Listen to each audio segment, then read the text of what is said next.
What's going on, guys? It's Jimmy here, and I got a big video here for you guys for Social Security and Medicare. Of course, we know that Congress and the Senate and the House is trying to fix Social Security because it is going to run out of money in as early as 10 years with the newest Congressional Budget Office report. And this is big news, and of course, we've been hearing a lot of reports that there could be cuts to Social Security and Medicare, and they're going to have to do something to fix it. And there's a lot of big news about this, okay? And I found a video from the House of Representatives with a lot of information. And you're going to want to watch this because it answers pretty much a lot of your questions. And a lot of good questions that I see all the time in the comment sections, like, well, what if they cut all the senators and congressmen's salaries? Why don't they just do that? He answers that question. What if they cut all the foreign aid, all the aid to Ukraine, all the foreign aid? How much would that save us? What if they actually raise taxes on Americans? What if they cut Social Security and Medicare? He's literally probably going to answer most of your questions in this video. This is the ranking Republican from the Social Security Committee on Congress. Where he was on that for many years, and he just got moved up to a higher committee, and he'll kind of tell you all this. And the nice thing about it is he has charts, and he actually shows you all this kind of in details with numbers. If you know me, I'm not from either party. I'm just kind of a data person. I love data. When someone shows me facts and stuff, it really kind of strikes home with me. And I think you'll like this because a lot of people are worried about how they're going to fix Social Security. Now, he does have a little bit of kind of Republican remarks in there. But whether you're Republican or Democrat, you're going to probably really want to watch this video all the way to the end if you're concerned about how they're going to fix Social Security or Medicare, because this is a very informative video that will probably answer a lot of your questions. So let's jump right in. I'll show it to you here. Thanks for liking and sharing these videos. Make sure to subscribe. This is David Schweikart from Arizona on the House floor talking to the other members of Congress on how it can be fixed and the debt ceiling, the debt crisis, and a lot of information. So check this out. Watch this all the way to the end. It's going to give you a lot of information. Here we go. A week ago or so when we were here, I did a presentation on the structural deficit, and I was trying to talk to the new members of Congress, my friend from Oklahoma, others. What's actually going on? Where does the debt come from? The fact that 10 years from now, you have almost a $2 trillion structural deficit, and that $2 trillion is functioning interest, $1 trillion, and the growth in Medicare, and a little bit of Medicaid. And then I did something I almost never do. I actually read the comments. And look, I'm appreciative. Almost 600-some thousand people have watched the YouTube video. And you'd get these comments like, well, cut foreign aid, that will balance the budget. Just don't pay members of Congress and Senate, and that will balance the budget. So we had a conversation in our office. How do I explain the scale? Look, if you're not used to 12 zeros, or in this case, current deficit, 14, or if we're at 31 trillion, that's 14 zeros. If you're not comfortable with the math, maybe I can find an easy way to discuss this. And if this comes across a bit sarcastic, I mean it too. So we actually built a little calendar. And we thought this would be sort of fun because we have too many people out there. They hear the political class get behind the microphone and say, we have a spending problem. And then they come up with stupid ideas that really don't save us. So let's actually walk through these. Let's start with the one I consider most amusing. A number of the comments were, just don't pay members of Congress and the Senate. Okay, great. So this is a calendar of the year. 12 months, 365 days. If I said, this is just the borrowing, so this is a calendar, every day we borrow the equal amount, and we're going to base it on last year's borrowing, so it's a real number. If you didn't pay any member of Congress, maybe we shouldn't get paid for the quality of our work. I'm not going to argue about that. How much of the debt deficit would it take care of? Well, it turns out it's this little tiny sliver down here. We calculate it's about 28 minutes for an entire year. That's all you got a whole 28 minutes. What would you like to do with the other 365 days, 364 days, 23 hours, or 23 and a half hours? You get the point. I know it may make you feel better. I lashed out. I was mad. But you have a country that structurally is going to be buried in a scale of debt where you're starting to flirt with a debt crisis and a failed bond auction in a decade or so. This is not a game. This level of debt takes down a republic. So let's do a couple of the others here just for the fun of it. I'll explain what these colors. So whatever color that is, I guess that's like a turquoise. Foreign aid, every dime of foreign aid. If you removed it, hey, functionally you just got rid of maybe 17 days and we threw everything into it. So you got rid of 17 days of borrowing. Okay, what would you like to do with the rest of the year? Well, if we got rid of the 2017 tax reform and played the fake scoring that every dime would come in and you didn't lose the growth effects that we got from the tax reform and all those other things, you basically get 2 weeks of borrowing. Okay, well, this obviously isn't working. So if we went to a marginal 50% tax rate, 50% tax rate, which some of the Democrats have actually proposed, you basically take care of 6 weeks of borrowing. Now, you slowed down the economy, but let's just pretend the money keeps coming in. You walk through, hey, how about a 35% marginal tax rate on corporations? Well, you got rid of, you maybe get another month and a half of borrowing, just borrowing coverage. And that's assuming that you get all the revenues in and you haven't slowed down the economy, slowed down GDP, which is pretend. Okay, let's do one of my others. You take out itemized deductions. Okay, you got rid of a week. To understand almost all the ideas that are out there, really, on the scale of it, if you threw them all in, you can't even get rid of half the year's borrowing. And that's for that last year. Understand, this year we're going to probably borrow a little less than $1 trillion. In 10 years, we've doubled it. And I beg of our brothers and sisters here, if the Democrats don't want to help, don't want to play, don't want to tell the truth about the math, and the math will always win, I beg my Republican brothers and sisters, let's be the truth tellers. And yes, there's waste and fraud. As of a couple hours ago, I just became the chairman of the Oversight Committee in Ways and Means. And there is waste and fraud we are going to grind into. There's a chance unemployment fraud, some of the pandemic fraud, may be the largest fraud in human history. And we're going to find out what happened. But I need you to think of our world and our government. We functionally have become an insurance company with an army. So I want to walk through a couple of the other comments you get just so I can get them off my chest. When you look around the House here, you notice there's no people here. These are what we call the special orders. It's a chance for members to come to the mic and walk through something, tell a story. But we're on probably 1,000 televisions around Capitol Hill. So sometimes I do this, I'm not actually talking to my constituents in home in Arizona. I'm actually talking to the staff. I'm talking to the new members of Congress to help them understand. Here's the numbers I see. I'm the senior Republican in the House on something called the Joint Economic Committee. So I have a handful of economists who are just freaky smart, who are in my office pounding information in my head every single day. I know it's not the shiny objects. We want to talk about, a laptop with secret documents and a Chinese spy and this and that. Those are shiny objects that you can see on cable television tonight. I will argue these numbers are what take out the republic.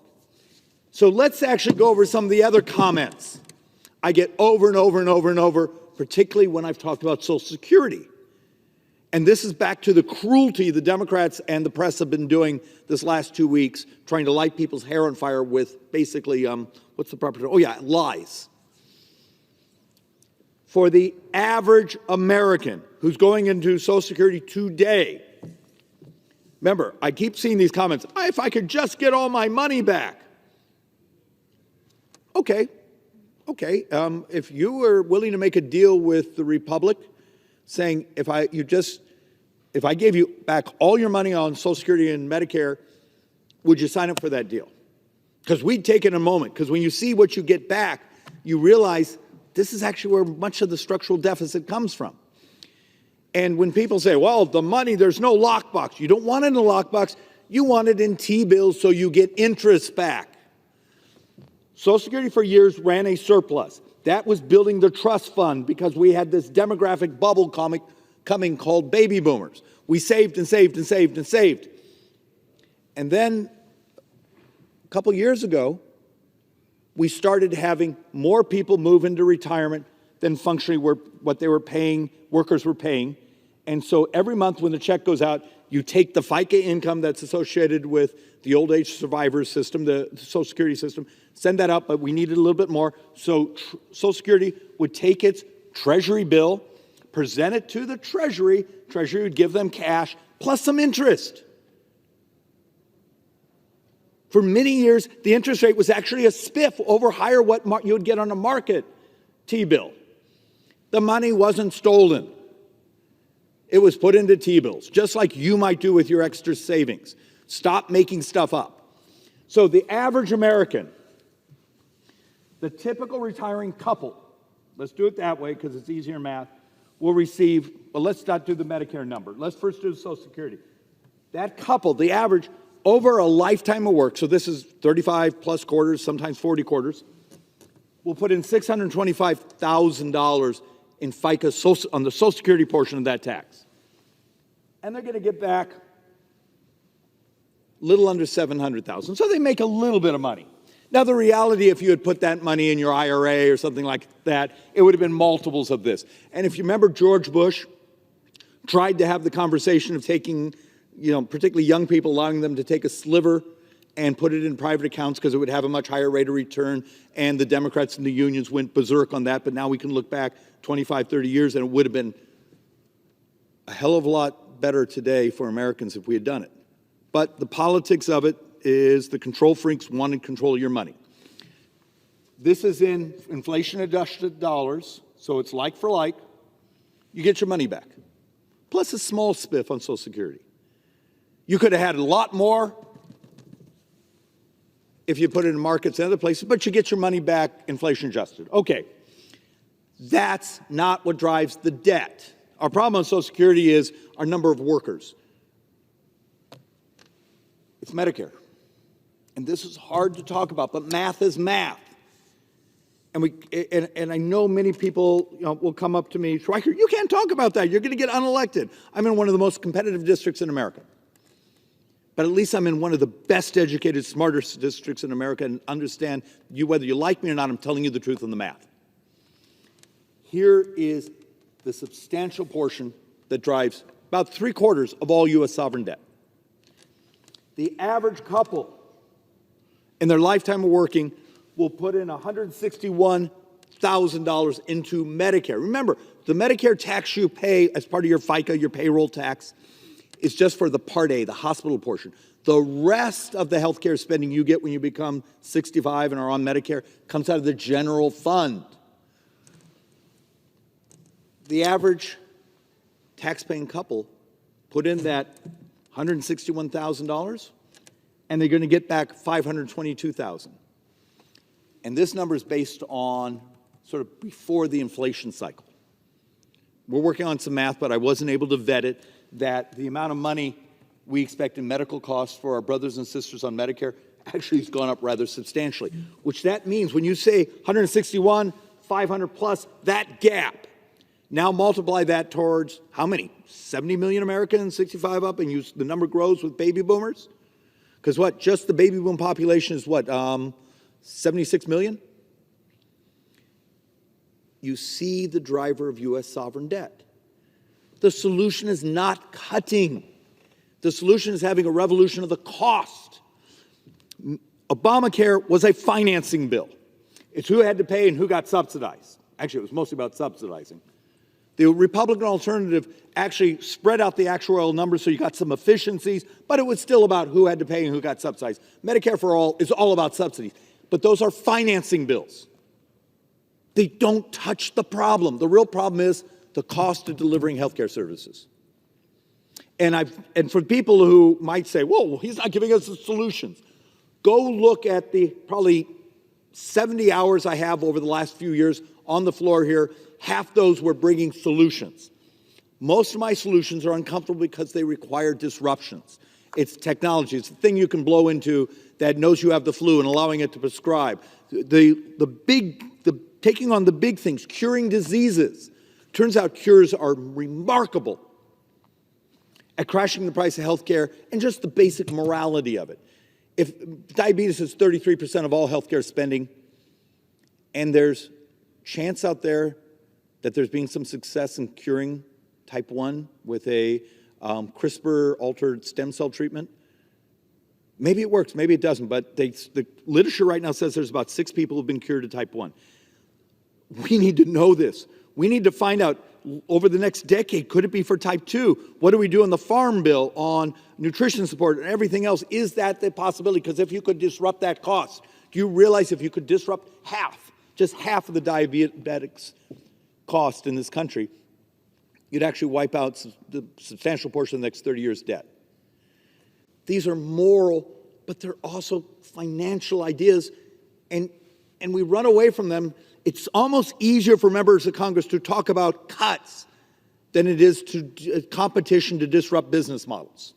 So understand, the next time you have someone saying, well, if I could just get all my money I paid back in FICA taxes, we'll make that deal, because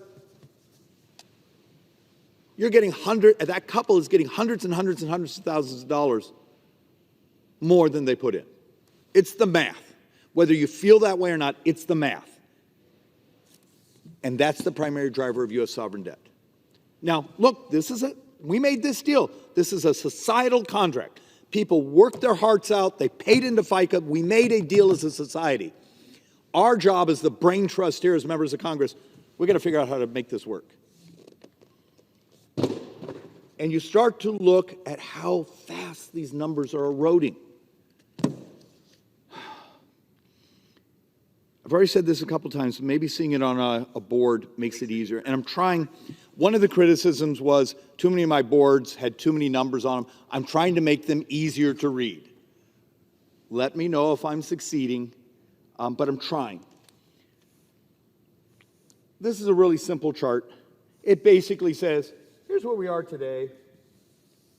In a decade, structurally, just functionally, Medicare, Medicaid, and then if I add in interest, then there's another. Functionally, just my cost there, I'm heading towards $1 trillion+ just for my Medicare.